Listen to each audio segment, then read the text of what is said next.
Hello everyone, ఈ వీడియోలో option trading చేసే వాళ్ళు ఆప్షన్ బయింగ్ ఎప్పుడు చేయాలి, ఆప్షన్ సెల్లింగ్ ఎప్పుడు చేయాలని క్లియర్గా చెప్తానండి. దిస్ ఇస్ శరత్ అండి. Let's start work on trading. First మీరు అనలైజ్ ఎప్పుడు మెయిన్ చార్ట్లో చేయండి. ఇక్కడ స్టేట్ బ్యాంక్లో చేస్తున్నాను. ఇక్కడ ఓపెన్ చేసి ఫస్ట్ ప్రీమియం చార్ట్ ఓపెన్ చేయండి. ప్రీమియం చార్ట్ ఓపెన్ చేసి హెచ్వి అని ఇండికేటర్ ఉంటుందండి, హిస్టారికల్ వోల్టాలిటీ. ఈ ఇండికేటర్ ఓపెన్ చేయండి. ఈ ఇండికేటర్లో ఇది ప్రైస్ విజిబుల్ అవుతుంది కదా, ఈ ప్రైస్ అనేది లోలో ఉందనుకోండి, ప్రీమియమ్స్ అనేవి తక్కువ ఉంటాయి అనమాట. ఇండికేటర్లో ప్రైస్ అనేది హైలో ఉంది అనుకోండి, ప్రీమియమ్స్ అనేవి ఎక్కువ ఉంటాయి. మీరు ఏం చేయాలి, ప్రీమియమ్స్ అనేవి తక్కువ ఉన్నప్పుడు మనం ఆప్షన్ బయ్యింగ్ అనేది చేయాలి, ప్రీమియమ్స్ అనేవి ఎక్కువ ఉన్నప్పుడు ఆప్షన్ సెల్లింగ్ అనేది చేయాలి. ఎందుకు, తక్కువ ప్రీమియం ఉందనుకోండి, ఒకవేళ మీరు బయ్యింగ్ చేశారు, ఒక లూజ్ అయినా చిన్న అమౌంట్ లూజ్ అవుతారు. అదే ప్రీమియమ్స్ అనేవి ఎక్కువ ఉన్నప్పుడు మీరు బయ్యింగ్ చేశారనుకోండి, పెద్ద అమౌంట్ లూజ్ అవుతారు. ప్లస్ ప్రీమియం అనేది ఎక్కువ ఉన్నప్పుడు ఆప్షన్ సెల్లింగ్ చేశారనుకోండి, అంత ప్రీమియం అనేది మీకు ప్రాఫిట్ అవడానికి అవకాశం ఉంటుంది. ఎందుకంటే సెల్లింగ్ చేసినప్పుడు పడిపోతున్నాయి కదా ప్రాఫిట్ అండి.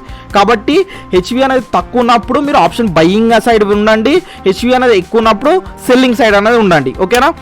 ఇంకా ట్రేడింగ్కి సంబంధించిన డౌట్ ఉంటే కామెంట్ సెక్షన్లో కామెంట్ అనేది చేయండి. ఓకేనా? థ్యాంక్ యూ సో మచ్ అండి.